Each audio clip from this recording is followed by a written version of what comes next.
Mina olen Katrin ja elan siin nüüd järjest juba 2000.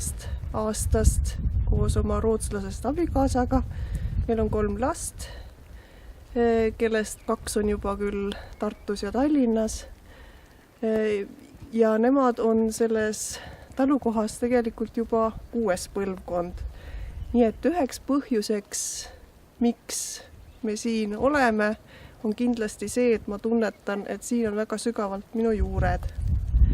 Aga kui ma nüüd vastan oma abikaasa eest, kes praegu küll hetkel on Rootsis, miks tema siin on, siis ma arvan, et üheks põhjuseks on siinne ilus loodus, eraldatus, mis meile mõlemale meeldib, ja kindlasti on boonuseks ka võimalus siin kohapeal tööd teha. Tegeleme mõlemad tõlkimisega, tõlgime rootsi keelt, siis kas inglise keelest rootsi keelde või eesti keelest rootsi keelde, rootsi keelest eesti keelde. Ja seda on hea siin segamatult teha interneti teel.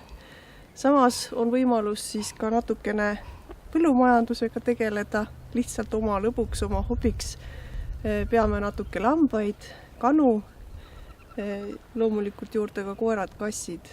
Nii et usun, et lastel on siin tore kasvada keset loodust. Samas ka interneti vahendusel on ka muu maailm ilusti kättesaadav. Muud ma nagu ei oskagi öelda.